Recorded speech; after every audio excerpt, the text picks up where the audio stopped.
Welcome to the worst of the best podcast. You wanted the best. Well, they didn't freaking make it. So here's what you get. From Canada, Ryan and Jason.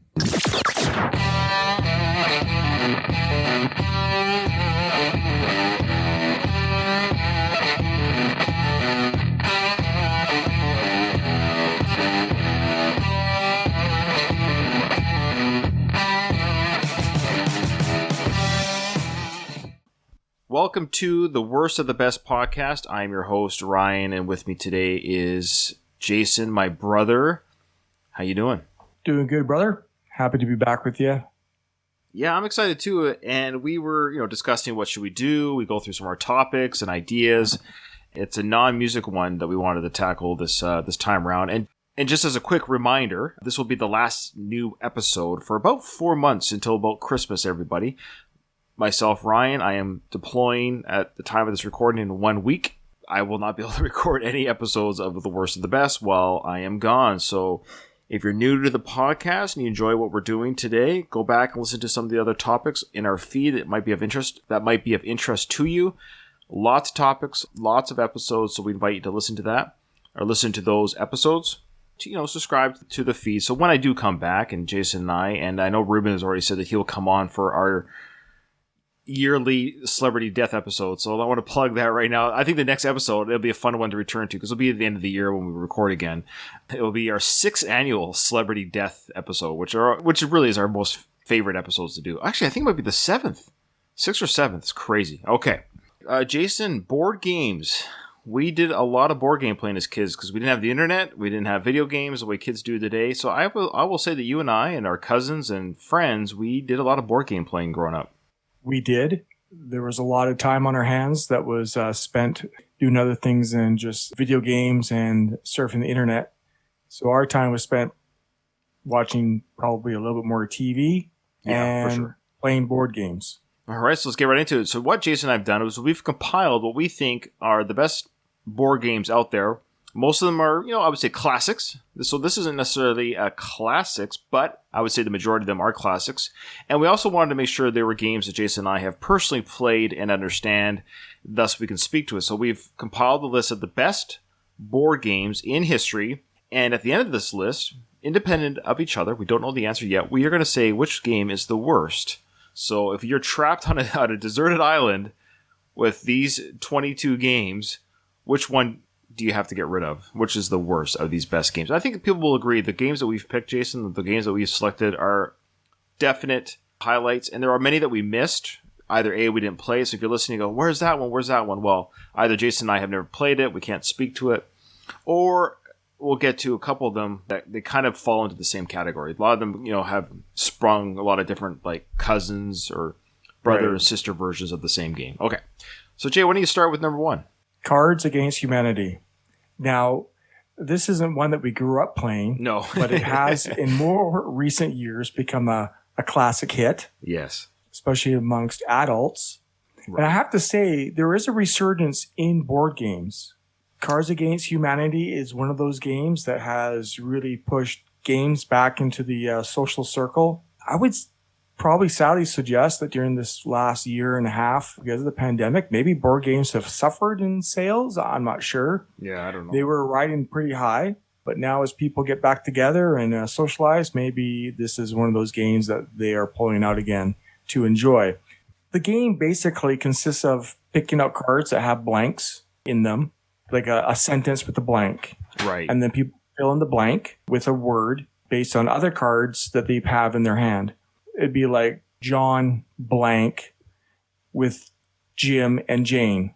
That's and right. Then you'll have random 5 cards that will have random words on it. Like making pizza in bed or, whatever. Yeah, it'll be random scenario. words or phrases. Right. And then you pick one, and then everybody gets to pick something to put in their blank. Whoever has the one that people enjoy the most gets the points. I mean, that's the general gist of it. You're playing simply for the laughter. So right. you award 1 point for each winning white card to see who has the best at being bad. And So people select what they think is the funniest answer that a player, and it's done without anyone knowing who made that funny joke. That way there's no bias. You're just literally whatever one is the most funny. Whichever one you choose as the person being it. Which hand you choose to be the funniest is the one that, will get the points. Now, the blanks that are filled are often filled with more adult humor type of suggestions. So definitely a game amongst adults. You got to leave your prudeness at home. This is for fun and it's harmless. Nobody's getting hurt. And the answers are made by the company. So you're not putting in anything that the card company isn't providing. So is that your loophole? What I'm getting at is you can't be more crass or not crass than what the card company provides. The game makers? Yeah. Okay. Yeah. All right. Number 2, this is a popular one, Jason, that you and I played a lot as a kid. Trivial Pursuit. So put your knowledge to the test with this classic game.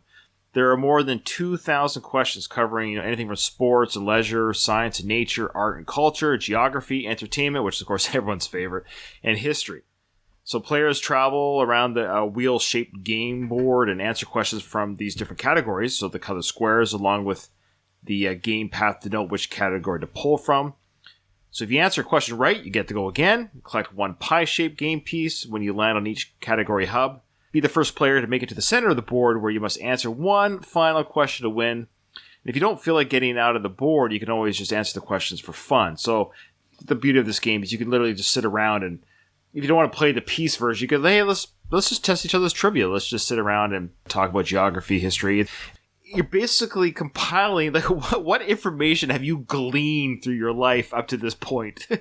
Because this, of course, was made before cell phones and everything, so you got to put your cell phones down, ladies and gentlemen. No cheating. But this is just a way of gauging, what has each individual gleaned throughout their life. And this is another game that kind of exposes people who just don't learn anything. I haven't played this game in a long time.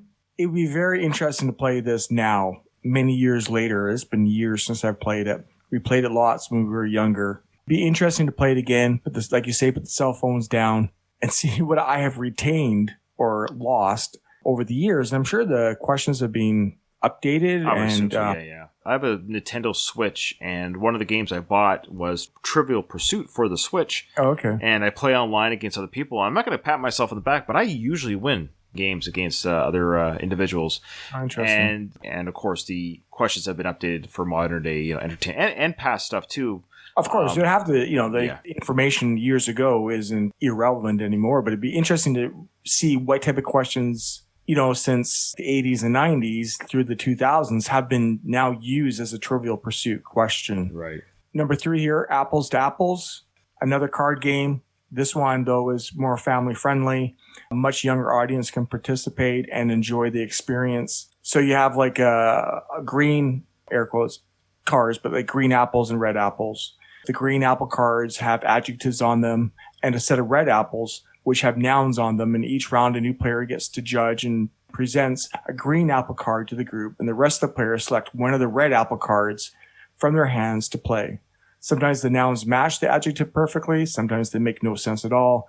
And sometimes they are downright hysterical. Now, once everybody's contributed, the judge chooses a favorite. Now, depending on your group, you could play just for fun or designate a set number of rounds and see who can play the most winning cards at a time. So it's a very simple game. It can be very funny. And what's nice is that if you have a younger family in a social environment, most, if you have a reading level of grade 4 and up can participate.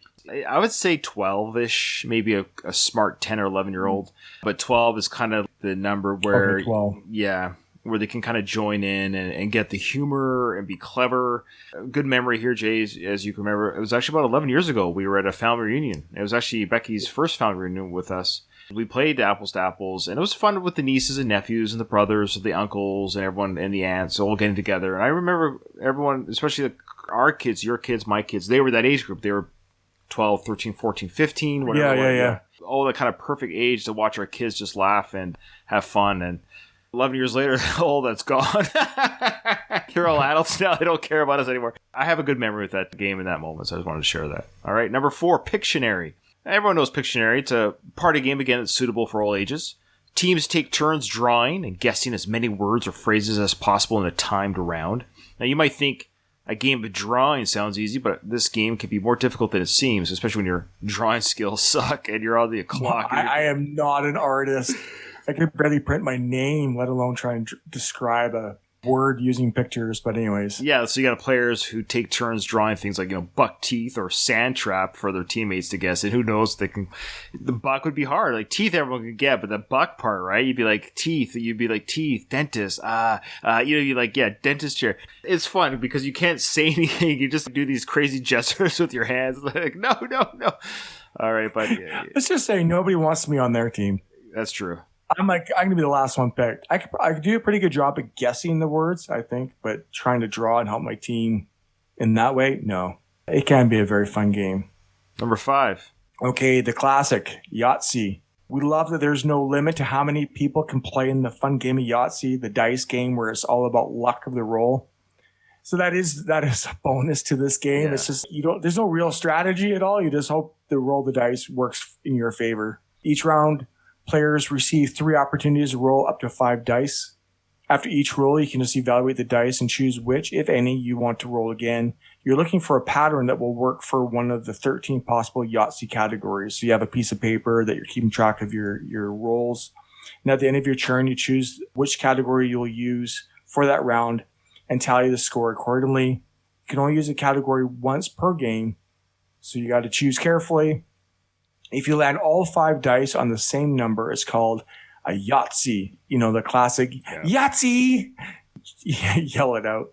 At 50 points, a Yahtzee is the highest possible score you can roll. Play up to 13 rounds and then tally your scores. The player with the highest score wins. So a very simple concept. Can be fast-paced. Literally, it's just luck, which for somebody like me, makes it a fun game to play. Definitely is a lot of luck. The strategy is your categories. Yeah, but it's still luck. So if I decide that I'm going to use this roll for these numbers for this column in the Yahtzee game, let's say I'm going to use my 4 4s now, but then you roll. Yeah, it's always about luck, but you're also choosing. So yeah. No, you're right though. Yeah, I'm not explaining very well. There's no strategy because at the end of the day, you could always just not roll or roll what you need. So no matter you never know what you're going to roll in the future. So you're rolling the dice on what category you decide to fill in first. And we used to play this all the time with our cousins again and Vernon, and so good memories there as well in the summer days. And 1, and a 2, and a 3. You scoop, rock 'em and roll. Full house. You scoop, rock 'em and roll. Yahtzee, the dice-rolling strategy game you play like cards. Roll yourself a hand, then roll to make it better. Try to score high in every frame. Go for the bonus points and wild-scoring jokers. Yahtzee! Yahtzee, Triple Yahtzee, and Word Yahtzee from E.S. Lowe. Yeah, I kind of miss those days. I don't know. So simple. I know, those are so fun. Those commercials are just so... Okay, number 6, Sorry. This is another game that's kind of... Yeah, it's a bit of the luck of the roll again. This is definitely for a smaller audience, but this is one a younger audience. This is definitely one to play with your kids.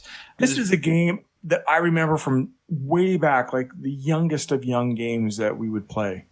Like it's similar to the game Trouble too. So if you land on a space that is already occupied by another player's pawn, that pawn is sent back to the start. The other way that you create a setback is by drawing one of the deck's 4 sorry cards. If this happens, you can select any one of your opponent's pawns to return to start. This is where people get really mad because you're like, sorry. This is where you get mad because you said, and people are like, why do you keep sending me back? And this can get pretty brutal with kids and stuff because you keep getting sorry. You win by being the first to get all 4 of your pawns home. A scoring system exists if you wish to play multiple rounds of the game as well. Basically, all the pawns begin in their respective start spaces, and players then take turns drawing from a deck of 44 cards to see where their pawns will end up. So this is, again, a little bit of luck. But when you draw the sorry card, this is where you basically, send a buddy home. Ryan? Yeah. Can you do me a favor? Can you Google when Sorry was first came out? Just check out the commercial first here. Sorry. Hot Pursuit is the name of the game. Sorry from Parker Brothers. Sorry. Game made by Canadians. Oh? No, it's a joke because we always say sorry. I know. Oh, okay. Sorry. William H. Story filed for a patent for the game in England where it was registered as a trademark on 21st of May 1929. It was subsequently sold in the United Kingdom by Waddington's, a British game manufacturer, in 1930. They basically sold it for 34. So you got it patented in 29. 1929, but it became available to the public in 1934. That's amazing. That's very cool. Yeah. Number 7. Yeah, here we go. Talking about old school. This is old school here. Chutes and Ladders. It's a race to the finish in this classic childhood game where good deeds take you far and naughty behaviors will set you back. The Chutes and Ladder game board contains 100 squares and depicts a series of ladders and slides. Each ladder represents a good deed and its rewards, but every slide represents the consequences of bad behavior. Every player starts in the first square, and the spinner dictates how many spaces a player can advance from there. If you're lucky, you'll land on the base of a good deed ladder, which you can climb, advancing extra spaces. But if you're not so lucky, you'll land at the top of a slide and have to go down, and will set you back quite a bit. The first player to the 100 squares wins. Again, this is for very young audiences because no strategy. It's all luck. There's nothing you can do. You spin the wheel or roll the dice, but expect tantrums when they go down. When they land at the top of the slide? Yeah. It's exactly it. Hey, and then you can teach them, hey, welcome to life, which is a bit of a spoiler alert for later. Okay. Uno. All you need to play for this fun family game is an Uno card deck. There are no marbles, spinners, or game pieces required, which makes this quick to clean up. Great to take on the go. I've taken this game on family trips, so that's absolutely true. So the Uno deck contains 108 cards, 25 cards each in one of 4 colors, plus 8 special action cards like skip or reverse. So players take turns matching a card from their hand by number or color to the card in the middle of the game. So players replenish their hands by pulling from the draw deck until there are no cards remaining. So when a player has just 1 card left, they get to call out Uno as a warning to the other players, which in our opinion is one of the best parts of the game. It is fun to do that when you get down to that last card, you know what's coming, and you just say Uno. Yeah. And some people play that if you don't call Uno before you put down your last card, your second last card, that you have to pick up 8 cards or something weird like that. I don't know if that's a made up rule or right. I guess trying to forewarn people that you're going to win, but right, or you have 1 card left. Yeah. Yeah. Jay, have you ever played number 9? I have. And in fact, I listened to a podcast with the person who made Jenga. Wow. Very interesting. Her story of how Jenga came to be. A little bit of a struggle, as most of these games, I'm sure, at the very beginning. Sure, yeah. Interesting insight in how the process goes for games and how long it can take to build up steam and become popular. But that's what she does. She has a company with her daughter. Her daughter was also on the podcast, and they design and publish games. It is one of the highest selling games of all time, for sure. Oh, yeah. You know, if anybody's living under a rock and doesn't know what Jenga is, the rules are simple and straightforward. And whether you're playing solo or with a whole group of folks, this game is always full of suspenseful fun. Setup is quick. Build a tower from the small 54 wooden blocks provided, 3 blocks wide by 18 blocks high. Players then take turns removing 1 block from within the tower and place it back on the top. Cross your fingers and hold your breath as the tower grows taller and more unstable with every move. See how many rounds you can go before the tower comes crashing down. The last person to successfully place a block before the tower crumbles is considered the winner. Leslie Scott is the creator, and she's only worth between 1 and 5 million, which I thought maybe she'd be worth more. She's 65, so this is... And I just say that as a reference. I guess I thought it was an older game is what I'm getting at, so I'm surprised that the creator is younger than I can't recall when it was made, but it's fairly new. You know, it's not 1929, obviously. I want to say mid-'80s. You remember seeing the commercials coming out for Jenga? Yeah. Mid to late 80s? Was it Jenga? Wasn't that how it went? Yeah. And everybody watches it crash and they're, grabbing their feet. You always get that one person, and I was probably like one of them, whereas you kind of want to watch it fall. You wanted to be the architect of the chaos. That's right. It's like, I think kids nowadays will just knock it over on purpose. Jenga. You take a block from the bottom and you put it on top. You take a block from the middle and you put it on top. That's how you build a tower. You just don't stop. You gotta build that tower putting blocks on top. And it teeters and it totters as you build it all up. It weebles and it wobbles, but you don't give up. You take a block from the bottom and you put it on top. You take a block from the middle and you put it on top. Till someone knocks it over and that's when you stop. But you start all over putting blocks on top. Jenga, I can't believe I remember some of the lyrics of that commercial. I remembered everything. As he was singing, I was remembering the whole thing. It was a rap, because this came out in the 80s, so they had to use... Yes, when I was saying Jenga, I'm like, they were capitalizing on the hip hop and rap that was coming out at the time. They're very early, and I bet that was a massive success in marketing, key to marketing that game. Absolutely, yeah. That's stuck in people's brain. Yes. Jenga. And speaking of catchy commercial jingles for games, let me just play this one. Yeah. Because this one has the best, I think that's the best commercial and theme song. Here we go. If you want to win the game, you gotta take a good aim and get the most marbles with your hippo. Playing Hungry Hippos. Hungry Hippos.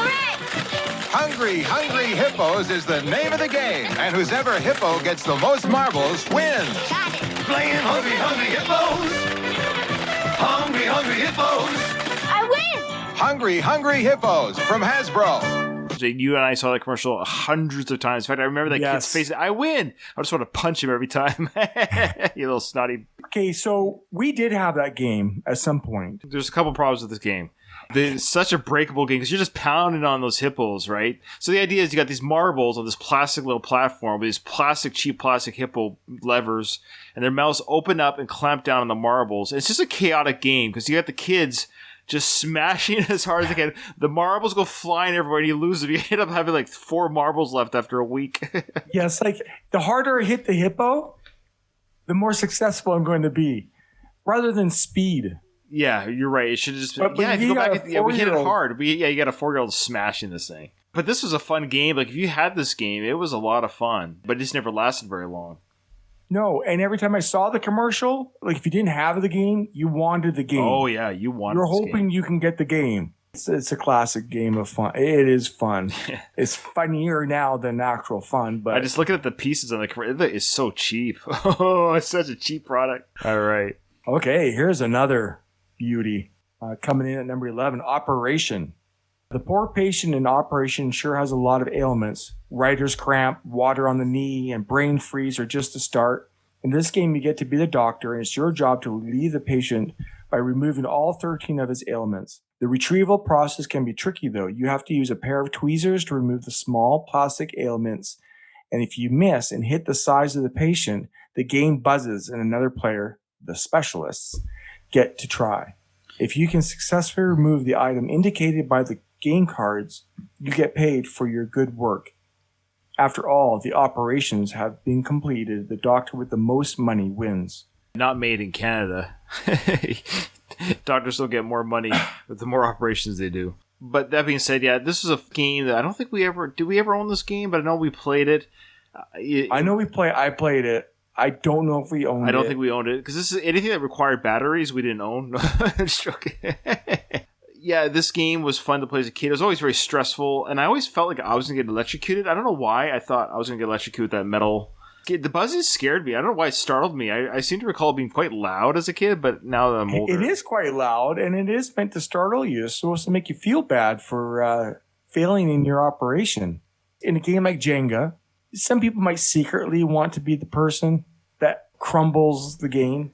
But in Operation, you really don't want to be the one that has the buzzer go off. I always loved that it was that middle-aged looking guy, that naked guy on the operation. Like his private parts are covered up by his belly. It's a naked player. Like it's a naked character on this operation table.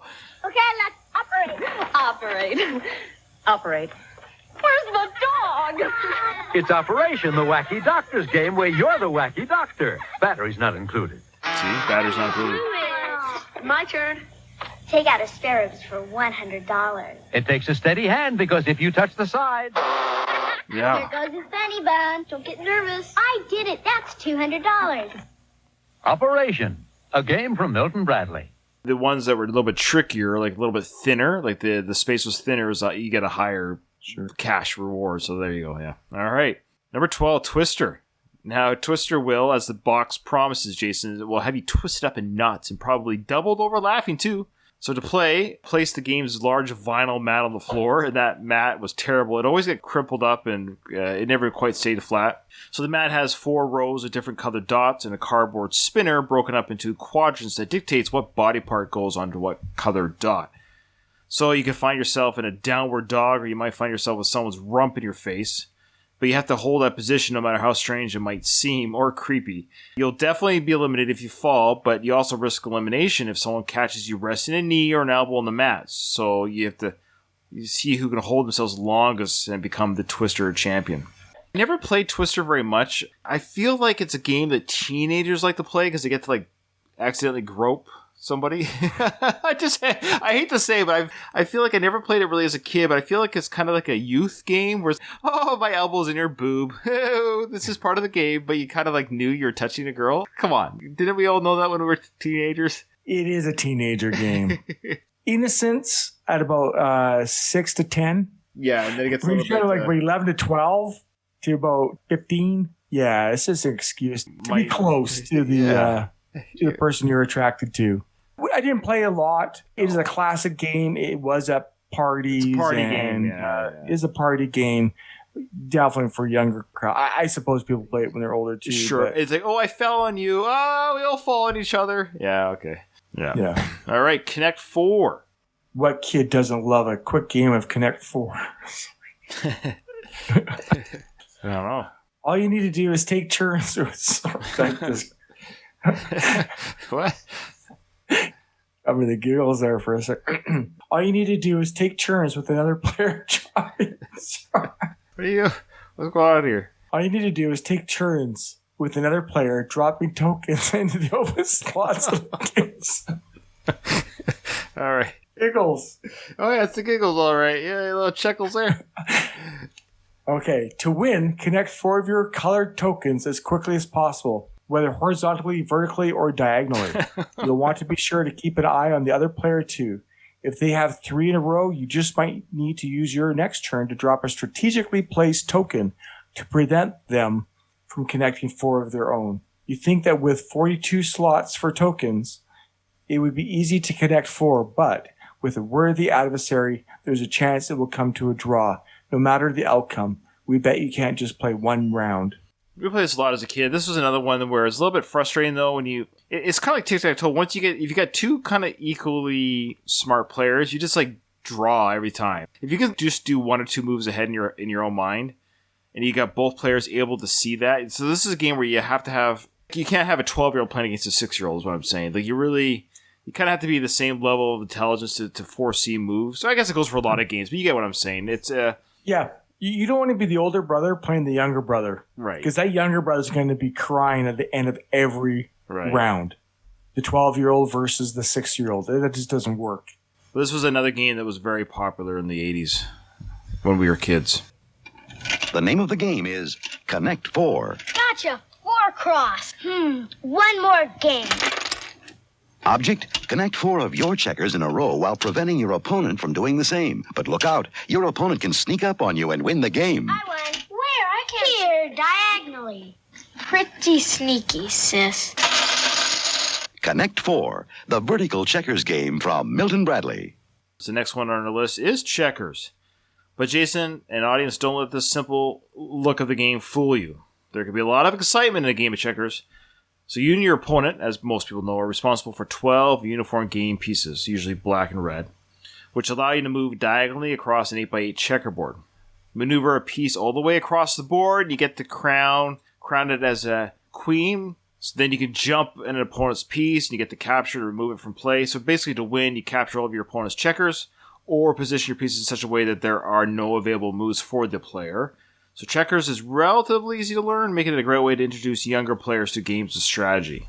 It's a simple game, but boy, it is quite strategic. And as you get older, your mind matures and you start seeing the strategy involved in the game. Yeah, it can be pretty competitive. So yeah, checkers is the precursor to the next one on our list, Jason. You want to go over that one? Right, yeah. So chess, right?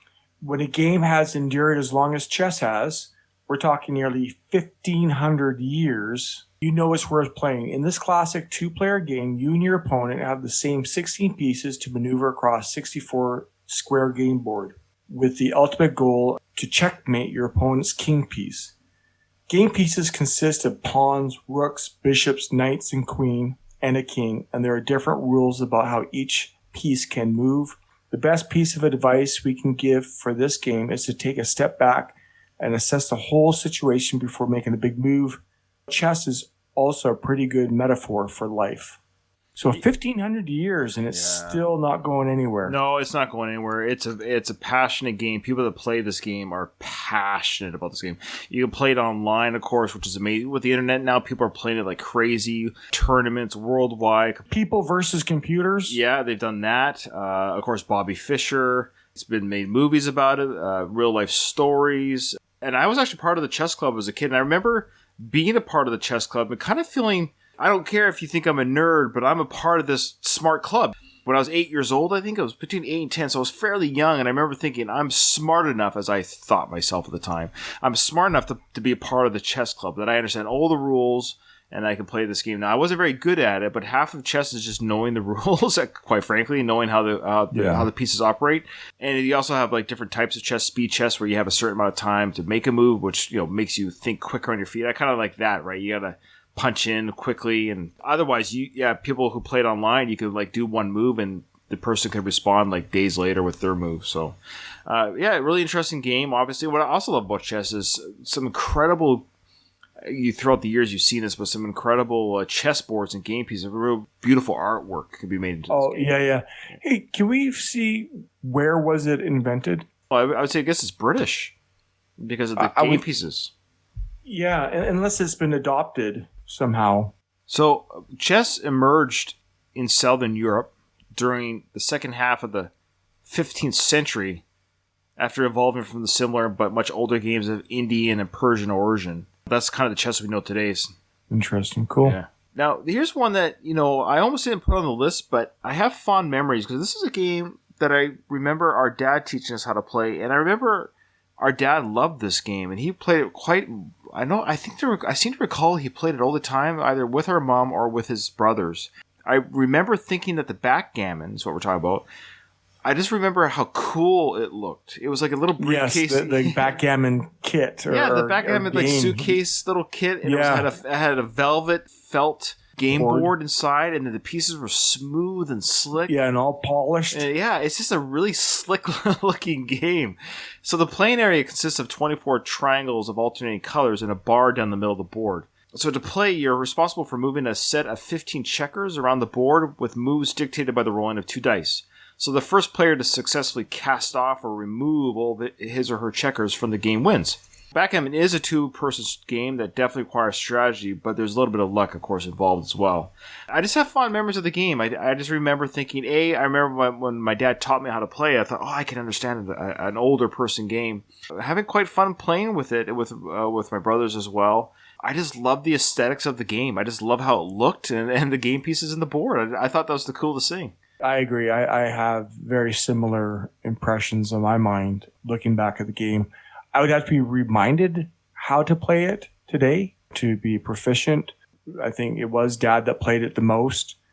I believe it'd be like his game board. I also thought it was cool to see it resurrected in the TV series Lost. Remember the first season, I think, the first couple when Locke would play the game. So anyway. No, it's good. Yeah, I remember that. I've only watched that one time. I think it's one I got to rewatch. Lost. Oh, yeah. I rewatched most of it a couple years ago. Nice.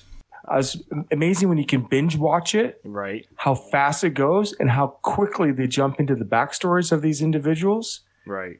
Because before we watched it, it'd be like every week, once a week. But now you can watch it back to back to back to back or however you want to watch it. And it was surprising how quickly they went through people's backstories and how quick that transitioned to backstory storytelling.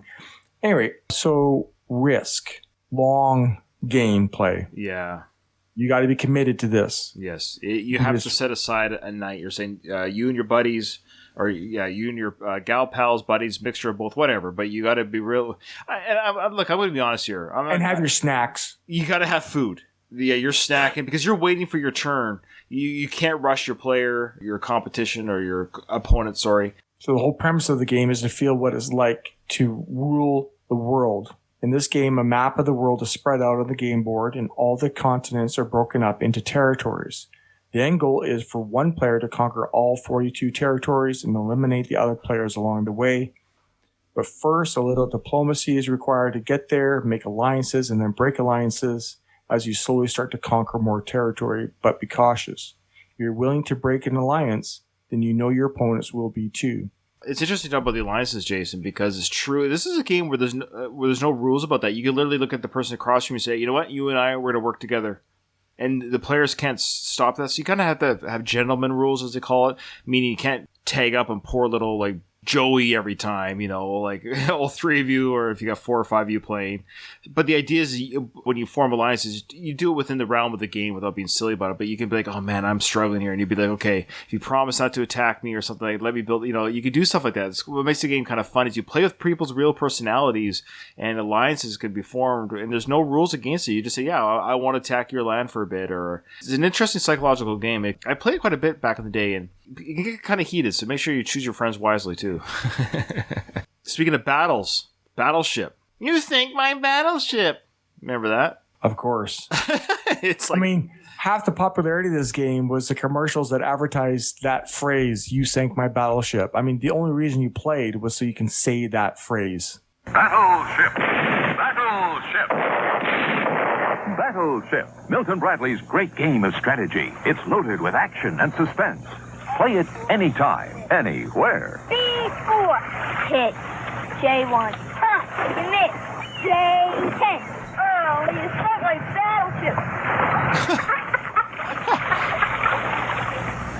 I love the kid drowns. Yeah, you sank my battleship. But I would always put all my pieces together, all my fleet together, like the bottom corner. But everything together, all together. It throw people like, what is going on? Like, they go all over the map, right? Once they figure it out, they just sit there and nuke you. But you could go quite a while putting all your pieces in one little area, because they're going throughout the board trying to, where are you? The bee gets so mad, but once they hit you, you're done. It lasts for a little bit. You can only do it about once before they figure out that strategy. What's good about that game is you can play that in the car, road trips. Like the commercial said, Jason, anytime, anywhere. Those kids were playing anywhere. Those kids were playing on a dock. This is when the kid fell back in the water, and that's what we're talking about there. Oh, Scrabble. Who has not ever played Scrabble? Yeah, we don't have to explain the rules of this one. Is like... Yeah. This is a big game for our family, Jay. We would play this at every family reunion.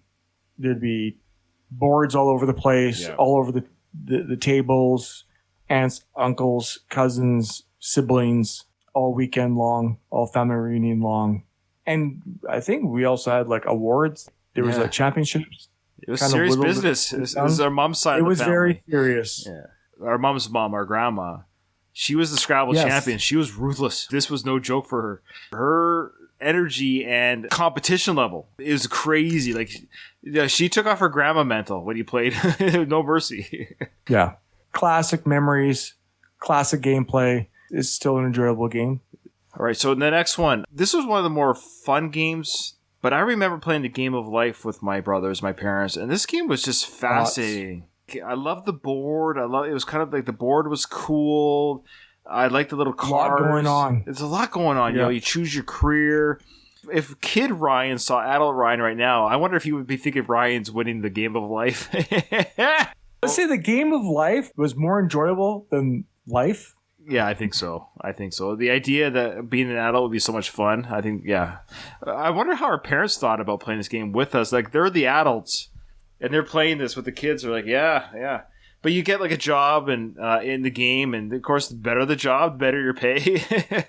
So basically, the premise of the game is to go through life making smart decisions, and eventually the player who retires first with the most money wins. So it's a great game for kids to learn about life lessons in an approachable way, and it's also sparked some good conversations when you play together as a family. And I'm sure it did back when we did. I'm sure we talked about doctors, lawyers, teachers, all those stuff were available. And I think if I remember correctly, depending on your career path, you could get to life quicker. So I think if you were a teacher, you got to kind of start doing other things before the doctor who had to pay back the loans or something. So there's pros and cons to doing the quote-unquote doctor career versus maybe a teacher or a layman job. Very interesting game, and I think it's a lot of fun. I enjoy this game. Been a long time since I played this game that we're going to talk about. No, it has been a long time, but this is a great... I think this is a game that... This is a great game. Yeah. Clue. Clue's that suspenseful murder mystery game that turns everyone into a detective. There's been a murder in the Bodie mansion, and it's up to you to find the culprit. There are only 6 suspects, and you are one of them.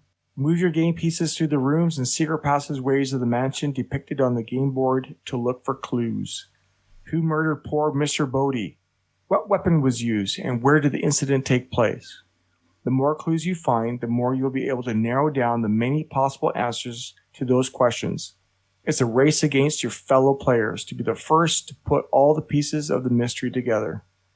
No matter what your age, it's always a thrill when you finally solve the crime. Professor Plum in the library with the candlestick. Candlestick. It's always Why is it always the candlestick? It's a candle. Because it's a blunt object. You're cracking the skull open.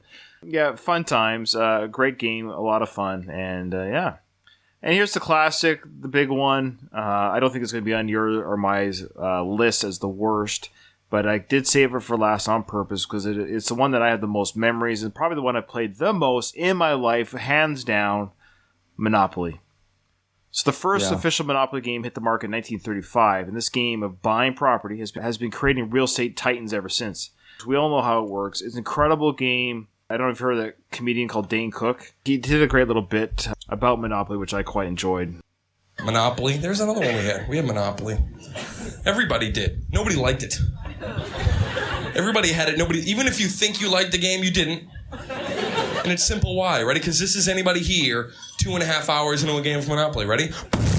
This game. It's 4 a.m, Grandma. You win. I'm sitting on Baltic with crack. I'm paying luxury tax out the ass. And I hate when you're the banker. Where'd you get the pink 50s, you cheating whore? Touch me, Grandpa. Nana is a cheating whore. And I should cut your head off with this little doggy.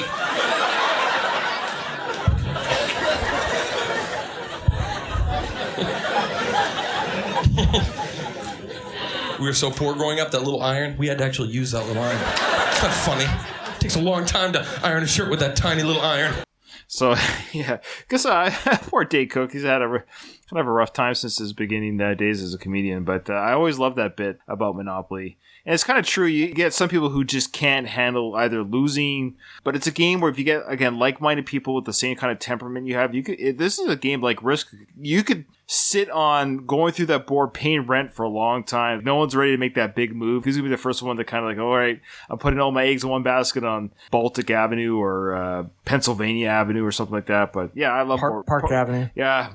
I love getting Boardwalk and Park Avenue. People always, nobody ever lands on it. Like, yeah, they will, and they do. So it's great when you get that Boardwalk hotel up. That's the king of all things, yeah. All right, well, Jason, let's go through the list really quickly here for our audience and for ourselves. And Cards Against Humanity, Trivial Pursuit, Apples to Apples, Pictionary, Yahtzee, Sorry, Chutes and Ladders, Uno, Jenga, Hungry Hungry Hippos, Operation, Twister, Connect 4, Checkers, Backgammon, Chess, Risk, Battleship, Scrabble, Monopoly, Clue, and the Game of Life. You have all these games, 22 games in total. You get to take them to a deserted island for the rest of your life, but you have to get rid of one of them. Which one is it going to be?